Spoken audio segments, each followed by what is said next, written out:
నమస్తే, నేను మీ జాకీర్ హుసేన్. ఇక ఏపీ బీజేపీ నూతన అధ్యక్షుడి కోసం అయితే వేట మొదలైంది. ఆల్రెడీ ఒకరిని అయితే అనౌన్స్ చేశారు. సో ఎవరు తెలుసుకునే ప్రయత్నం చేద్దాం.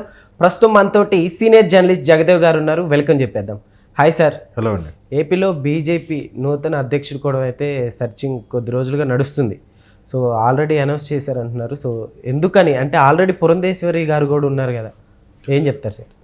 బీజేపీ మొన్న రీసెంట్గా జరిగిన 24 ఎలక్షన్స్ సంబంధించి ఒక 8-9 ఎమ్మెల్యేల సీట్లు, ఒక 4 ఎంపీ స్థానాలు కైవసం చేసుకుంది. నాకు తెలిసి ఉత్తరాదిలో ఈ స్థాయిలో అంటే తెలంగాణ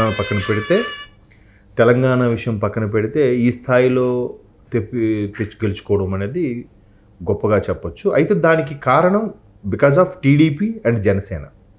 అయితే దీన్ని ఇలాగే కొనసాగించాలంటే ఖచ్చితంగా బీజేపీ సౌత్లో పాగా వేయాలంటే ప్రధానమైన రాష్ట్రాల్లో ఆంధ్రప్రదేశ్ ఒకటి కాబట్టి ఆంధ్రప్రదేశ్ ద్వారా తమ యొక్క పార్టీ ఆధిపత్యాన్ని అనుకోవచ్చు, లేదా పార్టీ యొక్క మనుగడని ఈ విధంగా కొనసాగించే భాగంగా ప్రధానమంత్రి నరేంద్ర మోదీ గారు కానీ అమిత్ షా గారు లాంటి సీనియర్ నాయకులు కూడా కసరత్తు చేస్తున్నారు.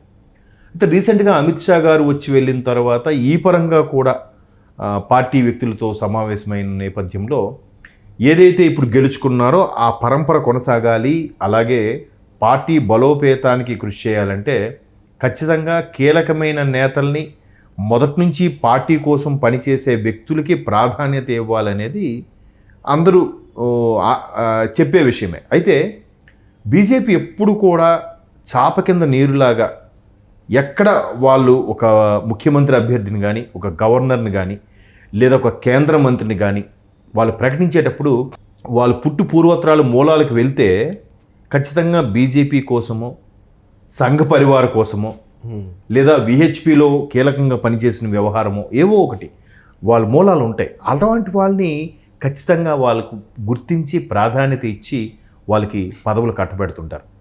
సో అంటే ఎందుకు వాళ్ళ నుంచే తీసుకుంటున్నారంటే ఇప్పుడు విహెచ్పి, ఆర్ఎస్ఎస్ ఇలాంటివి ఇప్పుడు కూడా దేశం కోసం వాళ్ళు ఖచ్చితంగా పాటుపడేవాళ్ళే. మీరు ఎవరిని తీసుకోండి, మన గోవా మాజీ ముఖ్యమంత్రి స్వర్గీయ ఆయన పారేకర్ ఎవరో కేంద్ర మంత్రిగా కూడా చేశారు, ఆయన రక్షణ శాఖగా. ఆయన ప్రకటించే వరకు ఏంటి, ఆయన మూలాలకు వెళ్తే ఆయన కూడా ఒకప్పుడు సంఘ పరివార కోసం, దేశం కోసం సేవలు అందించిన వ్యక్తే. అలాగే ఇంతకుముందు రాష్ట్రపతి రామ్నాథ్ కోవింద్ గారిని కూడా గుర్తిస్తే రామ్నాథ్ కోవింద్ ఎవరు అంటే మూలాల్లోకి వెళ్తే ఆయన కూడా ఇట్లా దేశం కోసం సేవలు అందించిన వ్యక్తే. అంటే ఎక్కడ ఎవరిని చూసుకున్నా కూడా ఖచ్చితంగా వాళ్ళు మూలాల్లోకి వెళ్తే వాళ్ళు గతంలో ఈ దేశానికి కానీ పార్టీకి కానీ ఎటువంటి పదవులు ఆశించకుండా ఎవరైతే సేవ చేస్తారో వాళ్ళని ఖచ్చితంగా మైండ్లో పెట్టుకుంటారు. వాళ్ళు అగ్రనేతలు పెట్టుకొని సమయం వచ్చినప్పుడు వాళ్ళు చక్కని ఛాన్స్ ఇస్తారన్నమాట. అలా ఛాన్స్ ఇచ్చిన వాళ్ళలో మొన్న రీసెంట్గా నర్సాపురం నుంచి ఎంపీ అయిన వర్మ గారికి కూడా, శ్రీనివాస్ వర్మ మీద ఆయన పేరు, కేంద్ర మంత్రిగా ఇచ్చారు. రాష్ట్రానికి 3 కేంద్ర మంత్రి పదవులు వస్తే 2 టీడీపీకి ఇస్తే 1 బీజేపీకి ఇచ్చుకున్నారు.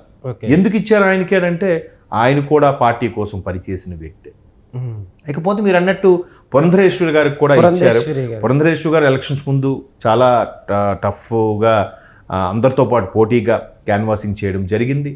తర్వాత అప్పటి ప్రభుత్వం మీద ఎటువంటి అరాచకాలకు సంబంధించి కేంద్రానికి లేఖలు రాయడం, కేంద్ర పెద్దలకి తెలియజేయడం అన్నీ కూడా చేశారు. ఈ మద్యం షాపులు, గవర్నమెంట్ మద్యం షాపులకు సంబంధించి, ఇసుకకు సంబంధించి చాలా జరిగాయి. అయితే ఇప్పుడు వాళ్ళకి ఆల్రెడీ ఆవిడకి ఒక ఎంపీగా హోదా ఉంది, ఆవిడ చేస్తున్నారు. నెక్స్ట్ ఇంకా పార్టీ కోసం పనిచేసే వాళ్ళకి ఇస్తే ఒక ఉత్సాహంగా ఉంటుంది, బాగా పనిచేస్తారు అనే ఉద్దేశంలో ఎవరు ఇద్దాం, ఏ ప్రాంతం ఇద్దాం అంటే ఇప్పుడు ఖచ్చితంగా ఏదైతే బీజేపీ రాయలసీమలో కొన్ని సీట్లు గెలుచుకుందో ఆ సీట్లు గెలుచుకోవడానికి కారణం మేబీ టీడీపీయే ఖచ్చితంగా. ఎందుకంటే జనసేన కూడా అంత ప్రభావం చూపించలేదు. గతంలో కూడా అసలు బీజేపీ మార్కు లేకుండా ఈసారి మంచిగా తెచ్చుకుంది బీజేపీ సార్. ఎస్. అయితే సో ఇప్పుడు ఆ రాయలసీమకు సంబంధించి ఏదైతే బీజేపీ కొన్ని చోట్ల గెలుచుకుందో, రాయచోటి లాంటివి, సో ఇది కొనసాగించాలంటే ఖచ్చితంగా రాయలసీమ ప్రాంతానికే బీజేపీ రాష్ట్ర పగ్గాలు ఇస్తే బాగుంటుందన్న ఉద్దేశం మీద అక్కడున్న కడప జిల్లాకు చెందిన రామచంద్రారెడ్డి గారికి ఇచ్చారు.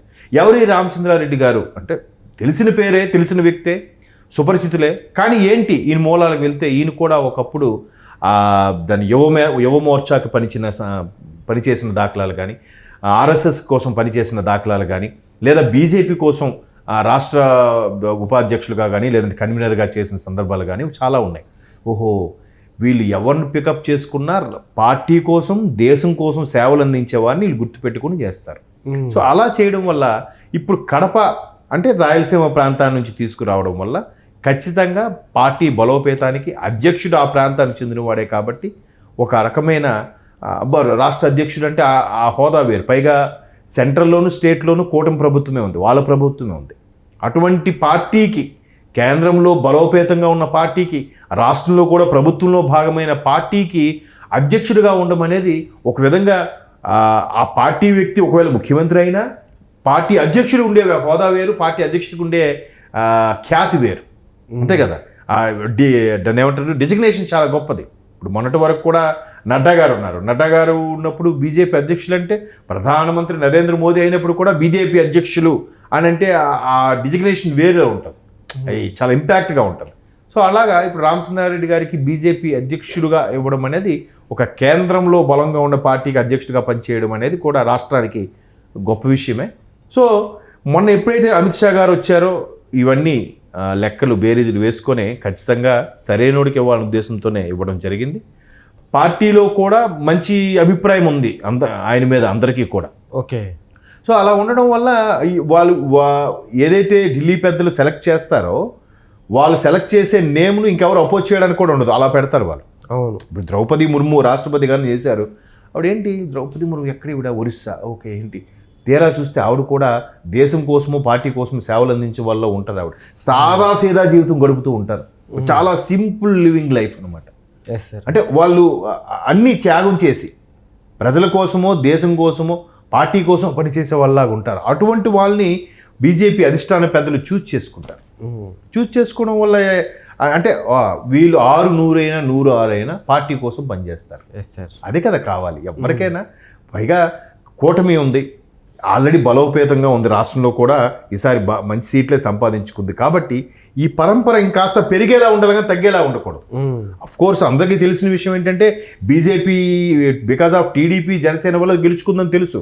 ఈసారి వాటితో ప్రమేయం లేకపోయినా వాళ్ళు సొంతంగా ఎస్టాబ్లిష్ అవ్వాలంటే గ్రౌండ్ లెవెల్లో ఖచ్చితంగా పనిచేసే పార్టీ క్యాడర్ ఏదైతే ఉందో అది గుర్తించగలగాలి.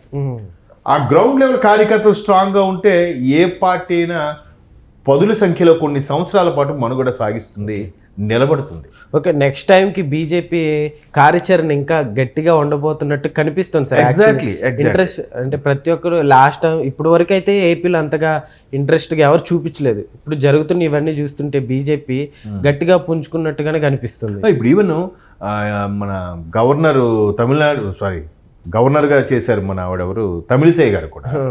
ఆవిడ కూడా ఏంటి బీజేపీ కోసం తమిళనాడులో ప్రభుత్వాలకు వ్యతిరేకంగా చాలా ధర్నాలు చేసి అక్కడ అన్యాయం అవుతున్న ప్రజల కోసం పాటుపడిన సందర్భాలు చాలా ఉన్నాయి. అటువంటి వాళ్ళకి ఇప్పుడు కూడా బీజేపీ అధిష్టానం గుర్తిస్తుంది, వాళ్ళకి సరైన రీతిలో పదవులు ఇచ్చి కూడా వాళ్ళకి అలంకరింపజేస్తుంది.